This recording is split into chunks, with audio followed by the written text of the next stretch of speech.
Go. This is All About Wine, the talk show dedicated to the wine industry since 2009. Featuring winemaker, cellar master, vineyardist, and tasting expert, Ron. Basically, what we're trying to do on this program is just trying to educate people and trying to make wine less confusing and more friendly.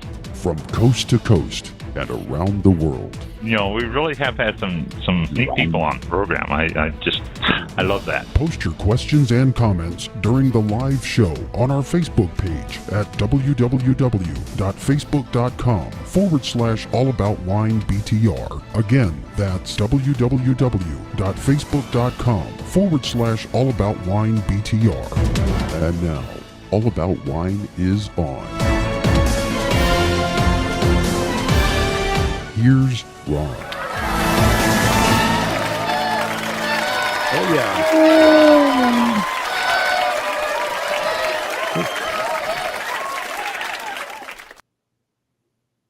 Oh, that was the old one. All right. There we are. Yeah, maybe we should copyright our opening in case somebody tries to take it from us. And then that way. Right. Sure. We'll try that. Yeah. Yeah. I'm sure it's in high demand. High demand. Yeah. Yes. Mm-hmm. Yeah. We'll go with that. Here we are, another week of All About Wine. It is February the 27th, 2 days before March, and Wow.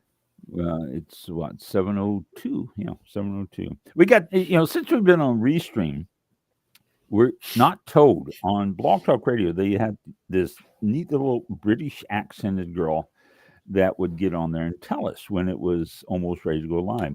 You will go live in 30 seconds. And so we knew this. We just look at the clock and we go, oh my gosh, it's 7 o'clock. We need to go live. And, Right. Yeah, that's just A little more manual to.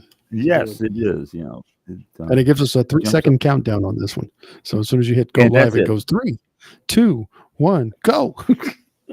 And then that's it. I mean, we barely have time to tie our shoelaces. So Mhm. it's different. And we are still looking, though, and I've said this for the last couple of 3 weeks, and I haven't gotten any emails from anybody to tell us any different, but that's okay. I hope you're out there listening. And we don't know if you're listening anymore, too, because with Blog Talk Radio, it used to give us a numbers page, and it shows us what was going on. With Restream, I have no idea. I don't know if you're listening or not, or what's going on. We just may be talking to each other every show. We don't know. So if you have another format or listening. Yeah. Oh, I was going to say, if you're on Facebook watching the video, whether it's live or not live, hit the like button for that show. That'll come back and say, hey, we've been getting users. I get notifications every time I'm on Facebook, and it says, your show or All About Wine has 9 new followers, or that kind of thing. So if you're out there at some point listening to the show, even if it's just the beginning or the ending or whatever, just hit the like button. If you want to comment on it, you can do that. But more than anything, it's real simple. Just hit the like button, and that'll let us know that you're tuned in by that method. And we're still working to get on back on Spotify and back on some of the other Apple Podcasts and all that stuff that we were on before. So stay tuned to that. Hopefully that'll be coming up soon, and we'll be back. We'll have all these shows back on there. So but that will definitely help, is hit that like button. It will. And I'm same thing as Mike. I'm getting notifications on every time I open up Facebook, every time I open up my phone and start seeing messages pop up before I get into anything. It's always telling me how many more people have viewed or have listened to All About Wine. And so there's something's happening out there. I don't know if people actually listen to it or what's going on. I'm sure we've had followers for years, and so I'm sure you guys are still out there, and we really do appreciate that. But We don't have the numbers to show us anymore. So, let us know.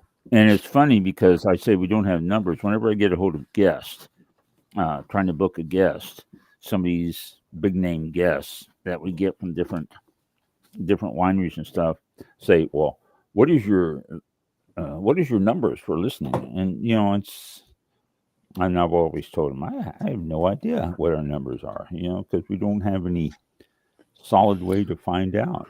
And different people who do podcasts, I don't know. I think some of these people make up numbers because I don't see Oh how yeah, they know how to. It's yeah. just There's a lot of that. Yeah. So, but yeah, let us know. Like I said, that would be, and it's not for any other reason. Just give us an idea of if these things are going out there and if things are still being listened to and all that, because we're curious. We really want to know what's going on out there. Mhm. Um, so we're still working on making it friendly. We're still working on making it easy for people to contact us and people to call in if they want to call in for comments or for guests or any number of things. So when we launched Walk Talk Radio, after being familiar with it and doing it for over 10 years and really becoming rather lazy with it because we knew what was going to do and all that. And now we're searching for new ones. And we talk about this every week at the beginning. So let us know any thoughts, any ideas. Everything would be appreciated. So, another issue of All About Wine, and we're on Restream Live, Blog Talk Radio. Are we on YouTube? Are we going out to YouTube? Yes. Yeah, we're definitely on YouTube live. Okay, good. All right. So, and then we're archives in a lot of these places. So if you, Hmm. getting them on archives too. And if you're listening to us on archives, let us know that too. We're just curious. And one of the things I'm finding out is whenever anybody's trying to listen to All About Wine, the latest show that anyone's picking up is December 17th, I think, or something like that. Nothing has been on that anyone could find after that. Unless you go I to don't know why. YouTube or Facebook. Yeah, that's um I think I talked about it last week, but if you want to go to the shows from this year, go to youtube.com/at all about wine BTR. And that has all of our, I guess it's Right. just the recent shows. I haven't really gone past some of these here, but like tonight, it shows us live now. There's some that, I mean, here's one from 5 years ago that's on YouTube. So just No. Wow. go there and you'll see some of the, there's 167 videos right now on our YouTube channel. So if you want Wow.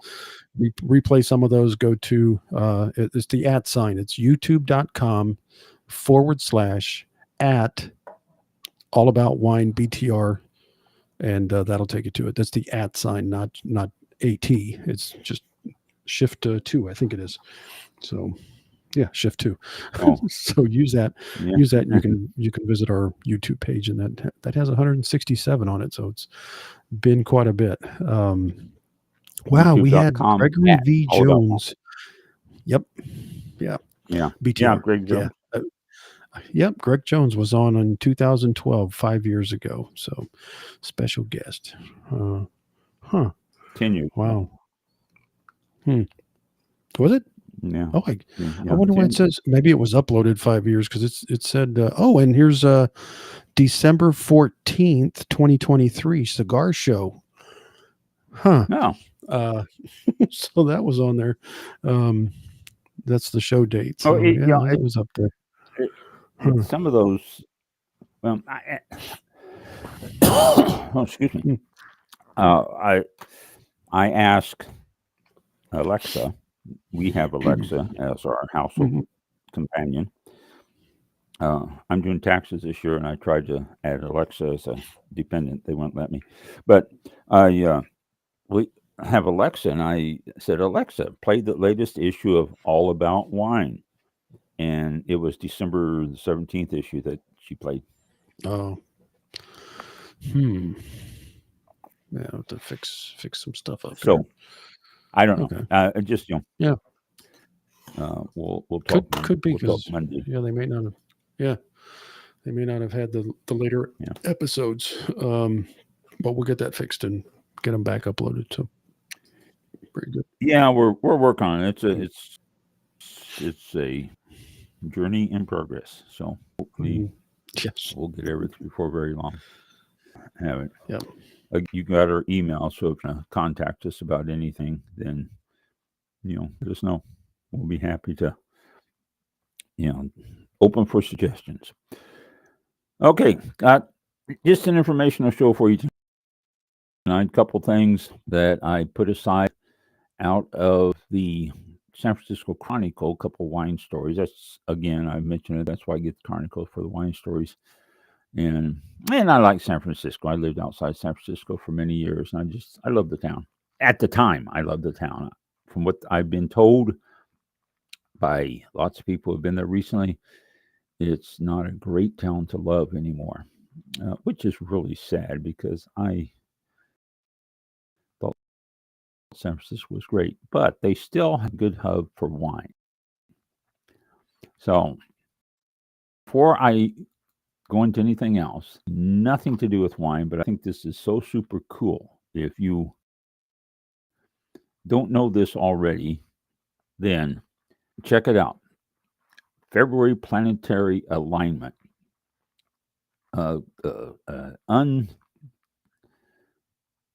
Let's see, what do they call it? Planet Parade. Tomorrow night, Friday night, shortly after sunset, we will have 7 planets in alignment on the southwestern horizon. And you'll have Mercury joins Mars, Jupiter, Uranus, Neptune, Venus, and Saturn.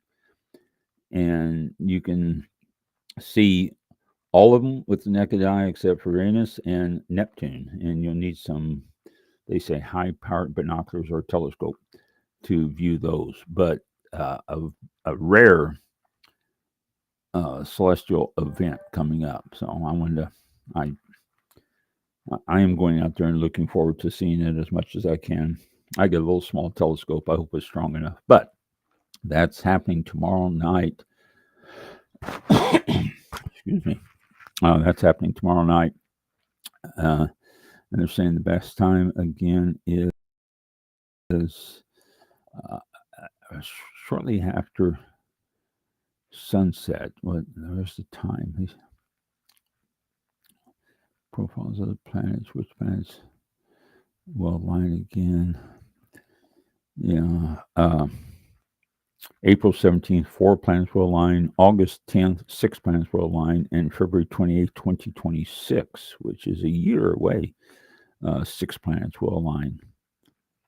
So, but this is rather unusual to get 7 of them in a row here. So, just informational part of the program there. That's all. Let's see. Let me go look at a couple of these articles. We will back and do some definitions as we do every show. Let's see. This is what I want. Yeah. Okay. There we are. And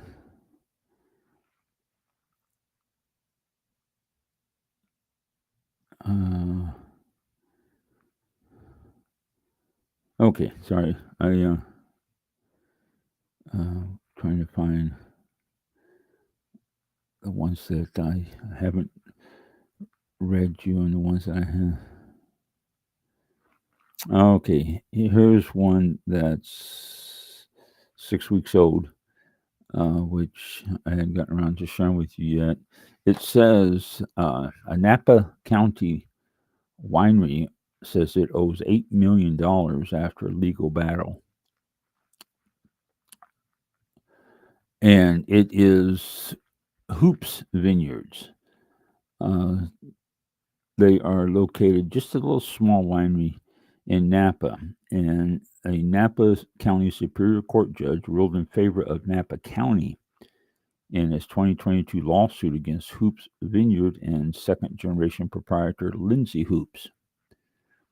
And while Hoops Vineyard's cross-complaint remains unresolved, Napa County said in a news release that the initial decision enabled it to determine appropriate penalties for Hoops, and they also seek reimbursement of legal fees.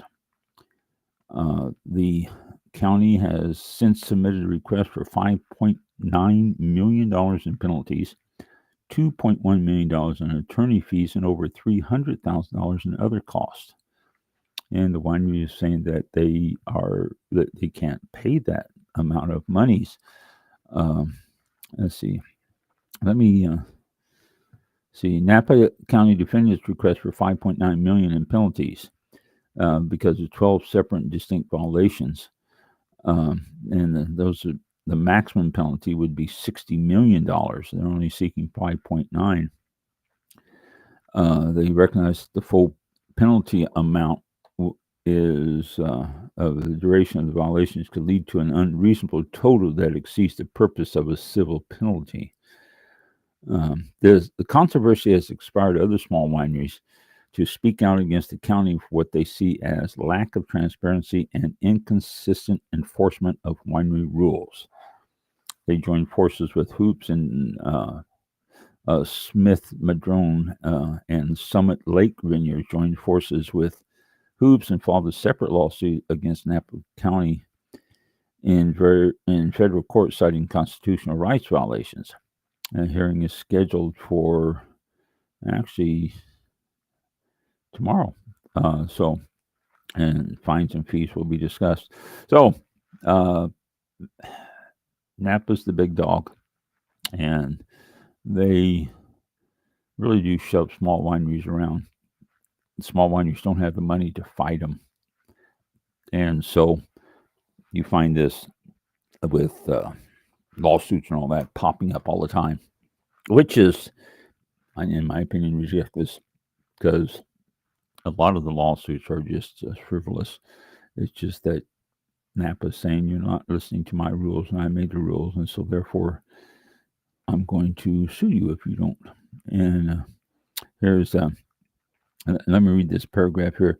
Napa County's lawsuit accused Hoops of several permit violations, including hosting wine tasting and events, hanging string lights, and operating an animal sanctuary on the property. Yet, tastings have been the crux of the debate. The county claims that Hoops cannot host tastings without a use permit. Hoops believes that the winery is grandfathered in due to an exception granted to small wineries established before 1990. So, again, that's the whole bit of it there. And,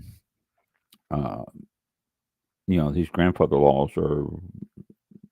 hold a lot of precedent throughout different areas, not just wineries, but stuff. But that's what's going on with that. And so if I see anything else pop up, I'll let you know what's going on. It may force Hoops to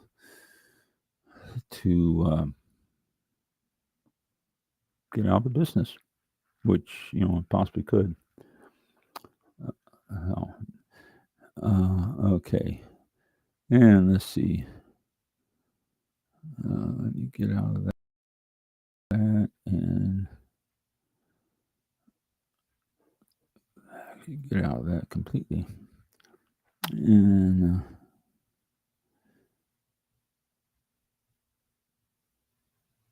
okay, I told you about that.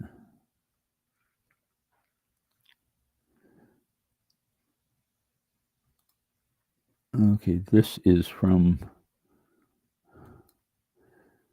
first of this month, and it's talking about how consumption of wine is tanking nationwide. There are at least 16 new spots opened in the past year in San Francisco, in the Bay Area. and it's surprisingly they're all doing great. It says it seems like they are appealing a lot um, to the Gen Z patrons, and that is something that is unusual because most reports are saying that the Gen Z tasters are plummeting because of knowledge of alcohol's health effect and the rising popularity of cannabis. Uh, and also, they're saying a distaste for wine.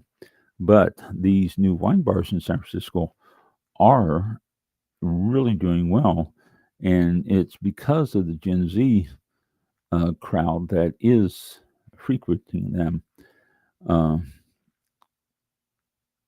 most wine bars are going in the opposite direction, except for these. Just so you can catch up with friends over an $8 glass of Gruner Veltliner at Golden Sardine, a $10 Spanish Rosé at Gigi's, or a $9 Chile Verde at Best Friends.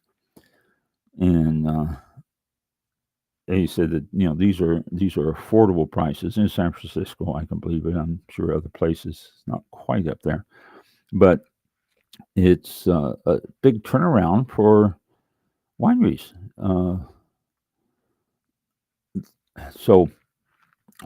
in that area. So we'll see what happens. It says that sales of glasses of wine that cost $20 to $25 were up by about 1% last year, while glasses of wine priced at $3.99 or lower declined by 12%. Go figure. I don't know. They said these Bay Area's new wine bars may actually be benefiting from the sober curious movement. Now, there's a new term for you, sober curious. I'm sober curious. That sounds like you just got yourself so drunk all the time and you just quit drinking just to see what it's like. I'm just sober curious. Oh, well, I hate terms like that. Okay, so, but there are these wine bars in San Francisco that are doing really quite well, and not because of any other reason. They're charging reasonable prices, and they're getting business from the Gen X's and the Gen Z's, which is what we need in the wine business. So it's interesting possibilities there if we keep going on that. So let me get out of this and that and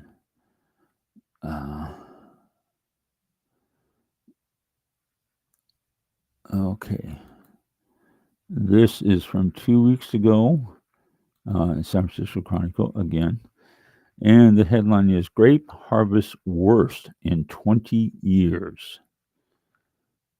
Haul of 2.8 million tons, a shocking sign for state wine industry. And what's so shocking about this is the fact California really does supply a lot of wine to this country. And if they are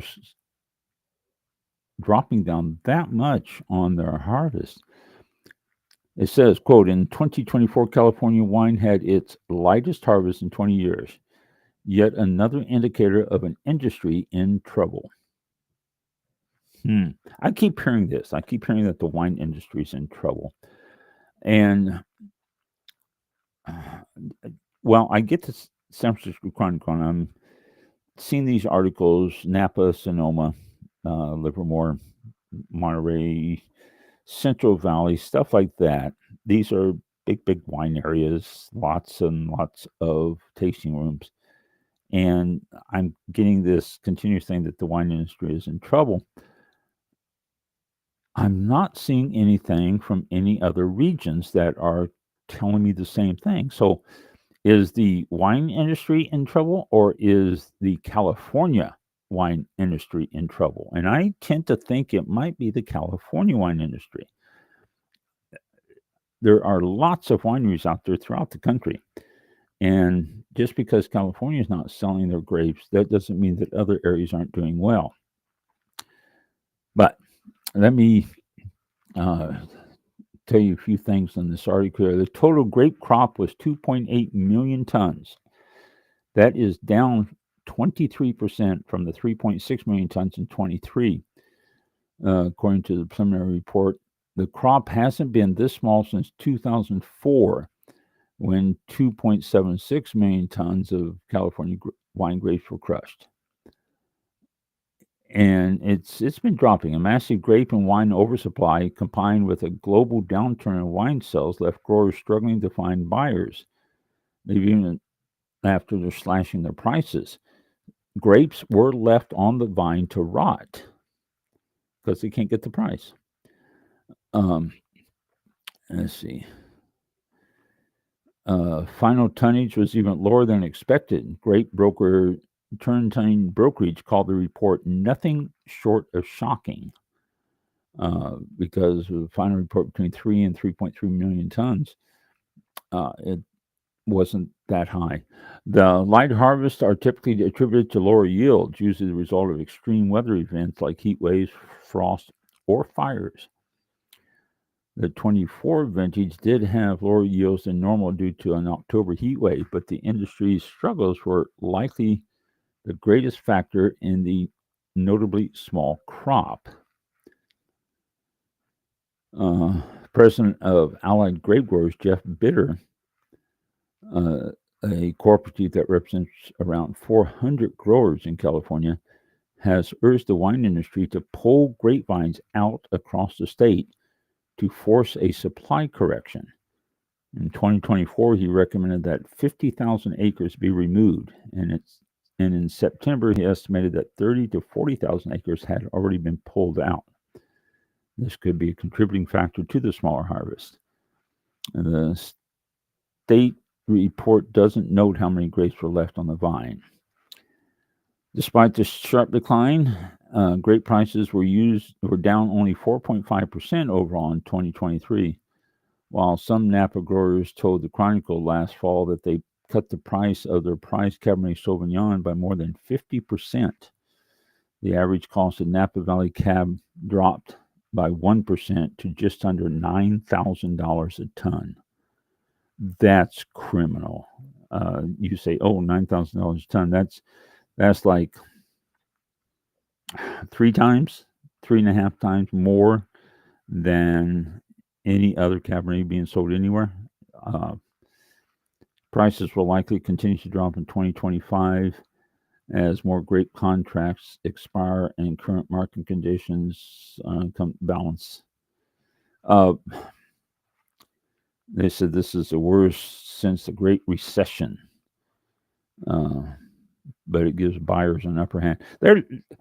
The bulk wine sales usually are picked up on stuff like this. So after they can't sell the grapes anywhere, they sell them for bulk wine, and they make all sorts of stuff from it, and they ship it around the country and sell it for that. And you can, instead of having a truckload of Cabernet Sauvignon, and it literally is a truckload. They have big bladders they put on the back and fill it full of wine. And instead of having a $5,000 a ton Cabernet Sauvignon being shipped, or $9,000 a ton Cabernet Sauvignon being shipped, they've cut the prices back, so you're getting a decent price. You're going to get some decent wines out there of places that buy it. One of the fears is smoke taint. That they've had, fires out there, and the winds blow them all over the place. And California, as you've known, has not had a good year weather-wise, and it has affected grapevines. So this is something you look at. What this is going to do, two things this can do, and it just depends on how the market goes. Number one, since they can't find buyers, they could drop the price down, and it could reflect in your bottle of wine you're buying. Number two, they could just let them all rot on the vine, just say, okay, we're going to take our bumps this year and not try to sell this stuff to get these prices back up. That doesn't seem as likely, because these growers have to sell their grapes any way they can. They're not just going to let them go. If you're a farmer of any type of crop, you can't just say, well, I'm going to plow my corn under this year because the prices are too low. And I'm going to try to make the prices higher by not contributing to the supply. Well, in theory, that sounds great. In practice, it's not going to work. So I don't think they're going to do much of anything except we're going to start seeing maybe a better price on a lot of stuff coming out of California. We can only hope. Yes, is way over. Maybe this will be a wake-up call for California and what they're charging for some of these grapes or some of these wines out there, or wines and grapes out there. Silver Oak family closes 2 tasting rooms. Now, Silver Oak is it's Napa Valley and Anderson Valley tasting rooms. It's closing its Napa Valley and Anderson Valley tasting rooms, which the winery opened 21 years ago. About as long as All About Wine has been going on. Silver Oak was founded in 1972 and is one of America's most recognizable wine brands. I used to love going to Silver Oak Winery when I lived out there and used to go up to Napa. Great winery, great people. Always good for an hour or two. So it's sad to see them close some of these places. They also, Oregon's Willamette Valley has a tasting room, and which is the home of Prince Hill Vineyards. Silver Oaks has been focusing on Cabernet, although the family originally started out with Merlot and specializing in Merlot. Then they went to Pinot Noir because of cooler climates in different areas that they were growing grapes in. And then the winery started to make some Sauvignon Blanc and Rosés, and they did an excellent job on all these. They have won awards. They are noted for their wines and all that. Tumay is arguably the biggest and most surprising casualty since Vintage Estates Wines declared bankruptcy last summer. The Duncan family for Silver Oak, who own about 700 acres of vineyards throughout the West Coast, experienced a rapid growth in the wine business over the past decade. And they've done some purchasing, most recently State Ranch Vineyard in Napa in 2023. But it looks like maybe they spread themselves too thin, and they could be a casualty financially of the slowdown that I just read you about, and one of the worst harvests in years. So Silver Oak, good winery, good wines. You can still find those out there on the shelf. They are not gone by any means, but it's some good wines, and they are having problems. Coppola, Francis Coppola Winery, you've all heard of that, or Sophia Coppola also is dabbling in it, but Francis Ford Coppola's Inglenook Winery sued an independent contractor claiming he stole and sold wine tanks and embezzled the money. Now, independent contractor, okay, possibly. Since the lawsuit was filed, it dates back, the accusations and denials are dating back to 2021. So it's an ongoing thing. They haven't settled anything. Sophia Properties did not respond to the Chronicle for requested comments. So therefore, it's just sort of like rumors floating around of what's happening. In response to the lawsuit, they acknowledged that he sold the tanks but denied Inglenook's allegations of fraud and theft, blaming the dispute on miscommunication. So that is going on. There's so many of these things here. When wineries, when we read articles to start out about how they're hurting out there and how the money's not coming in, all that, you read everything else, and it's, to me, it's almost like the undertone is, oh, so they're out of money and they're looking for another way to get income. I can't help that. I just look at that as the way that, well, number one, they're getting a name out there, and number two, well, maybe we can get ourselves some income. Although it's not recent, this lawsuit's been going on forever, so it really can't be that. Let's see. Anything else in this section here? I think I've covered just about everything. There's a wine video that doesn't do you any good.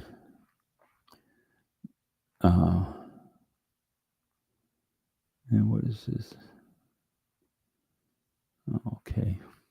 All right.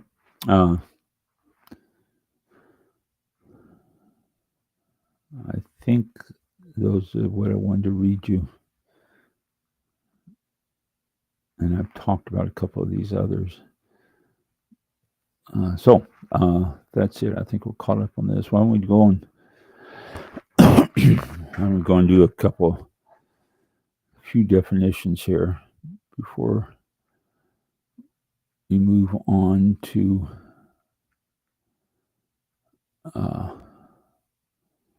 where is the definitions? I know I've got, okay, here, glossary. I was looking for dictionary. All right, we left off, Mike. I will turn to you on your memory to let me know where I left off. You said next week, which would be this week, is bouquet. Bouquet. Okay. Where is B-O? You know what? There's bread. I didn't. Okay, here we go. Bouquet. Yeah. All right. So, thanks. Appreciate that memory. Bouquet, the smell that a wine develops after it has been bottled and aged. Okay. Most appropriate for mature wines that have developed complex flavors beyond basic young fruit and oak aromas. Now, that's very important. Bouquet. The bouquet is what the wine has done after it's been aged. It's not something young. Technically, you can't pick up a very young wine and say, oh, this has a great bouquet, because technically it doesn't. It's after it's aged it starts picking up these different aspects of it. A young wine will give you more tannins, more harshness and all that, whereas even in the nose, and whereas more mature wines will bring out the bouquet. So it's different than the aroma. The bouquet and the aroma are two different things. Box wine, we've talked about this a lot. Box wine sold in a cardboard box as alternative packaging to glass bottles, more accurately referred to as bag-in-box wines. I don't think they call that anymore, but that was one of the original things. The wine is packaged in a plastic bladder fitted with a spout and contained by a cardboard box. Another category of box wines is packaged in aseptic foil and paper containers called Tetra Paks. You will see these Tetra Paks in wine shops, especially the big ones. I can't think of the name of it. But the big wine depots and stuff like that, you will find these Tetra Paks. They're usually a glass of wine, 500 ml. They're not, seldom are they larger than 500 ml. And they look like a little milk carton. But most box wines are the bigger ones that you find all over the place. They're everywhere. Brawny, Brawny, brawny, describes wines that are hard, intense, and tannic with raw woody flavors. This is the opposite of elegant. You understand what elegant means? Brawny is the opposite. Uh, it's you pour it in the glass and it punches you in the nose, and you drink it and it punches you in the tongue. So that's a brawny wine. Brettanomyces. That is, Brettanomyces. Okay, I put the accent on the wrong spot. Brettanomyces. Brettanomyces is, or Brett is usually shortened to when you see Brett. This is a spoilage yeast that can cause what are commonly described as barnyard aromas and flavors in a wine. Some people feel that in small amounts it can add a pleasant, spicy, leathery component or complexity to a wine.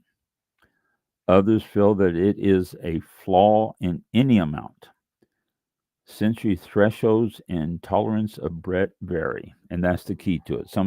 I've had wines that have Brett, and it is a ashtray.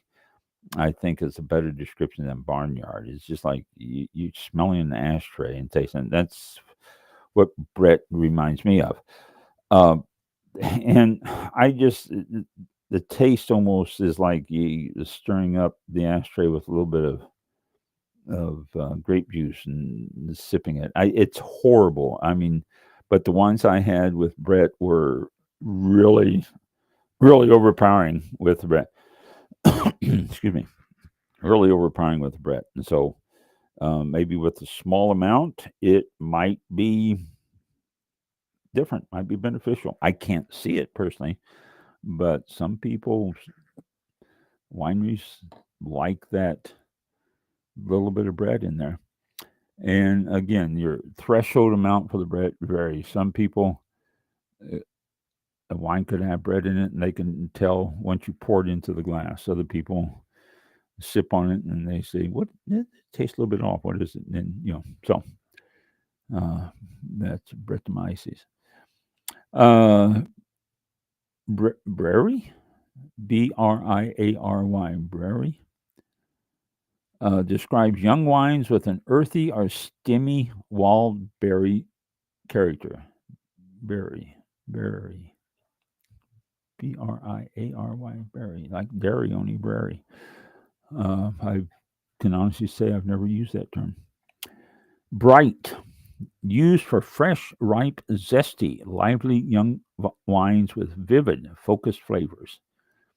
I usually pick up bright wines in whites. That's where they come out, or even some rosés. That's where bright is, I think, more applicable than in reds. Brilliant describes the appearance of a very clear wines with absolutely no visible suspended or particulate matter.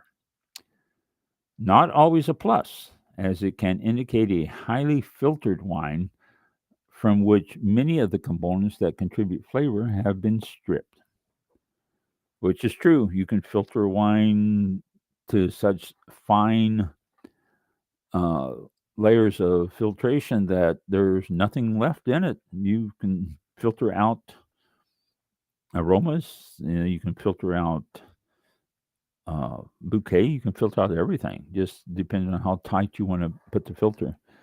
So, brilliant though is no visible suspended or particulate matter. Brix, Brix, Brix. This is a measurement of sugar content of grapes, must, and wine, indicating the degree of the grape's ripeness, which actually meaning sugar level, at harvest. Okay, you want to harvest grapes at the ideal Brix. That's how you can tell. And you also have little meters and stuff that you can read the sugar levels on it. They're very simple to use. And you put the grape in there and you crush it in. You look at the meter at the sun, and it shows you the amount of sugars in it, the amount of bricks in it. Some of these old vineyard people, uh, I was at one time able to do it. I don't think I have the palate for it anymore, but they're able to go out there and grab a grape off the vine, pop it in their mouth, and say, "Oh, this is about ready for harvest," and know exactly just by the taste of the grapes off the vine. Uh, it probably happens more so than not to some of these grape growers out there. But most table grape wines are most table wine grapes are harvested at between 21 and 25 bricks. So if you go real high on your bricks, then it's going to be a sweet wine. Real low, it's going to be excuse me, it's going to be less sweet. To get alcohol conversion level, to get an alcohol conversion level, multiply the stated bricks by 0.55. And there's a good rule to follow. Um, so if the bricks is, say, 20, then you multiply it times 0.55, and that's going to be approximate alcohol level you're going to end up with. So it's a good rule. I've always 0.50, which is just easier to multiply instead of 5.5, but it usually throws it off a little bit, but still. But that's bricks. Browning. This describes a wine's color and is a sign that a wine is mature and may be faded. A bad sign in young red or white wines, but less significant in older wines. Wines 20 to 30 years old may have a brownish edge, yet still be enjoyable. And that's a good point, the brownish edge. Whenever you look at a wine in the glass, hold it up at an angle, look at the edge. That's one of the things you're really looking at more than anything. You want to see a sharp, clear, clean edge to the wine. You don't want to see any browning on it. If you do, that could mean that the wine has been oxidized and it's going bad. Except in older wines, like I just said in this definition here, that could be a good thing. But most of the young wines that you're drinking, that's why you see people hold the wine at an angle in the glass and look at it. It gives them more of an angle, more of a surface area, and they're looking at the edge of that wine to be sure that it's a clean, sharp edge. That's a good thing to follow there, that browning. Brut, B-R-U-T, or Brut. Let's see how they pronounce it in this definition here. Yeah, brut. They say brut. That's what I've always found. I've heard some people call it brut, and it's a brut. This is a general term used to designate a relatively dry, finished champagne or sparkling wine. In champagne, the scale from driest to sweetness is brut nature, extra brut, brut, extra dry or extra sect, S-E-C, or dry or sec, S-E-C. Demi-sweet, or demi-sec, and doux, D-O-U-X. And it almost goes against the thought pattern, but a dry wine in champagne is actually sweeter than a brut wine. So it's just, that's the scale that, but brut is generally dry finish. Next one, brut in champagne has a dosage level that yields 0 to 12 grams per liter of residual sugar, which is really pretty low. Brut nature, the driest champagne or sparkling wine. In champagne, the scale from driest to sweetness is, and I just read you the list, so I don't need to go through it again. Brut nature is number one as far as the driest. Brut nature champagne has a dosage level that yields 0 to 3 grams per liter of residual sugar. Just Brut Champagne, 0 to 12 grams per liter.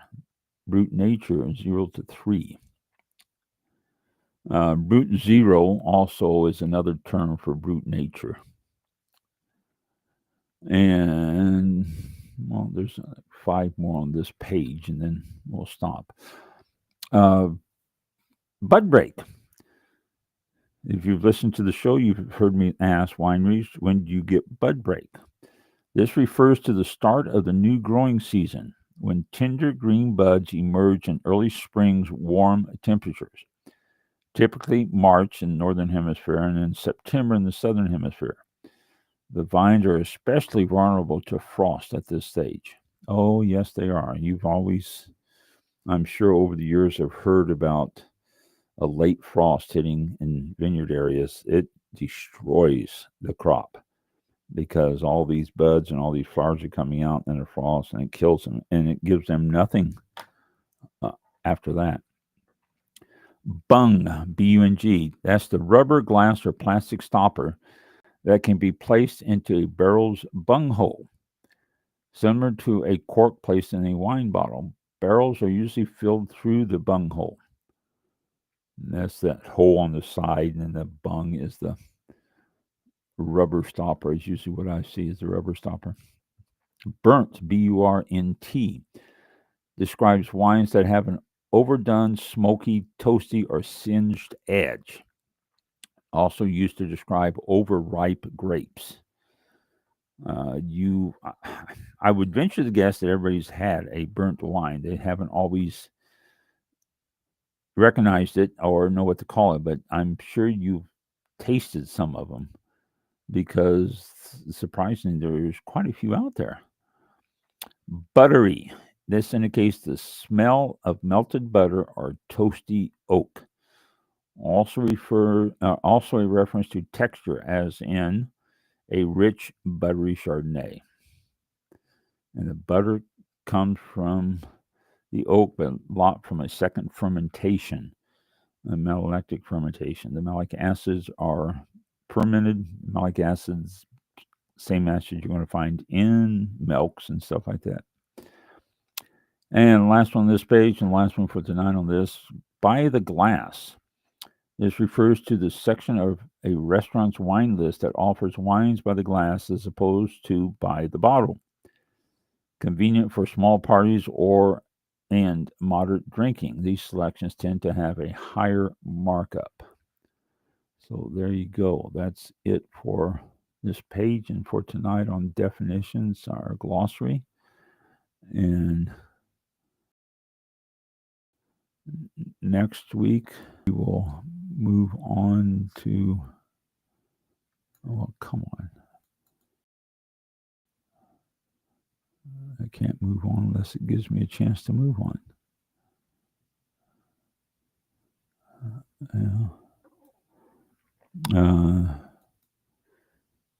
We move on to the C's. And next week, start with cane and cane pruning and that stuff. So, ready for the C's on our definition in our glossary. And this is an interesting site. If you get a chance, go to winespectator.com, glossary index. And there's lots of other stuff. What am I tasting? Wine sobbing. Know your grapes, which is a great section because it talks about the grapes, has pictures of them and talks about them and what to look for in the grapes, reds and whites. Some of your main ones. It doesn't list all of them, but some of your main ones and what flavors to look for. So we may go through that once we finish our glossary. We may go into that, but that's it for the glossary. Oops, let me go to this here, and gee, I only got a few minutes. Let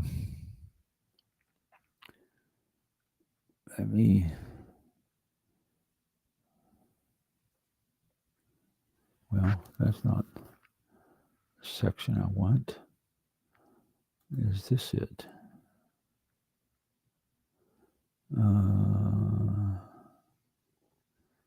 Yes, it is. Oh, Whispering Oaks. I haven't talked about Whispering Oaks in a while. It's getting warm here in Florida. I don't know how it is everywhere else across the nation here, but down here in Florida, we've had some really pleasant days, and this area has been getting up to the low mid 70s, and the nights are in the upper 50s, and it's only going to get warmer from here. I can't see any more major cold snaps. At least I hope not. I heard something. I don't know if I mentioned this to you last week or not. I heard something that was frightening. It says that this last winter vortex that we got down into across the country, end of last week, was our 10th of the season. 10th. We normally average 3, maybe 4. This was the 10th of the season. Oh my gosh, that's punching some cold weather down here.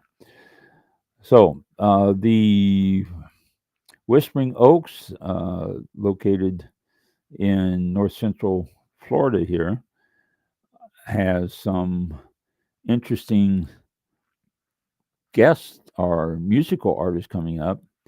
They have the Honeybee and Wine Festival coming up on Sunday, March the 2nd, which is, this Sunday.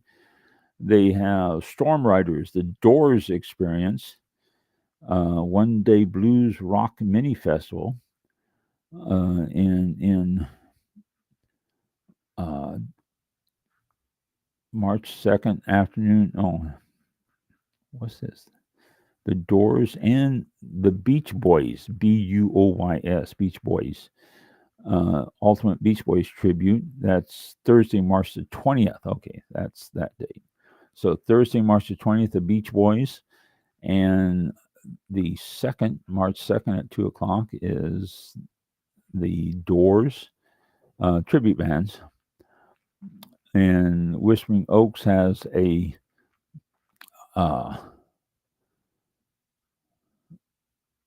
benefit for Whispering Oaks, Saturday, March the 22nd. Music, entertainment all day.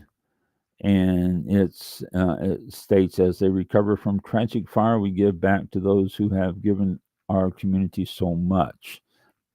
And then Whispering Oaks.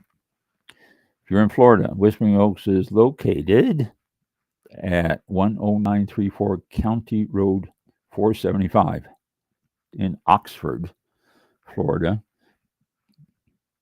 Their phone number, if you want to get a hold of them, 352-748-0449, and website www.winesofflorida.com. So that's a pretty nice place. It's a good venue to sit back, have some wine, listen to those different groups, and just enjoy a complete afternoon up there. Let's see.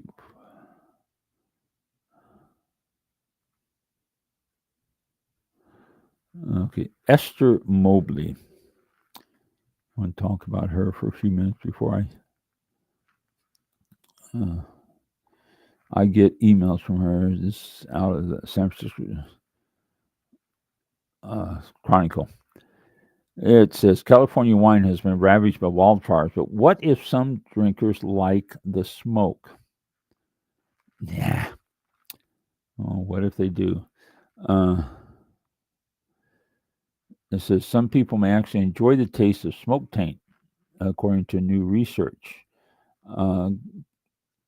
complicating the widely held belief that wildfire smoke is a death knell for wines. Well, some people might like it. Some people like to, go around and get in fights too. That doesn't mean that the majority of people do. Well, because high concentration of smoke taint can make wines taste like an ashtray. The scientists at Oregon State University are interrogating that idea, starting with the obvious premise that smokiness is not inherently a bad flavor in food and drink. For example, barbecue, mezcal, smoked salmon, and many smoked compostables. So why couldn't smoke be good in wine? in theory? The answer is yes, it could be, says a paper published by Food Research International. They're saying that smokiness in wine is not bad. It could be good depending on the level of smoke. You might be able to enjoy the wine instead of having it. Well, see, that's the key too. Some of these grapes just are so smoky, you can't do much with them. And you start stripping out that smoke, you're stripping out some of the flavors and the qualities that you find. But not all wines are fine. Some are inexpensive commodities that you're going to find, and some are flavored with chocolate or cherries or passion fruit or charred bourbon barrels. These are market. There are markets for these wines. Perhaps a group that would savor a lightly toasted Oregon Pinot Noir, toasted with the smoke flavors. So, a couple of new publications out there now that are saying that smoke isn't completely bad. Yeah, okay. Let me editorialize for 1 second here. Yeah, it is. I've had wines that have had smoke taint, and it's not a pleasurable taste. It is off. It is ashtray-ish. It is. I don't. Well, again, some people like to get in fights and get punched and stuff. I don't. So it's different strokes for different folks, I suppose. But I can't see smoked wine taking on any type of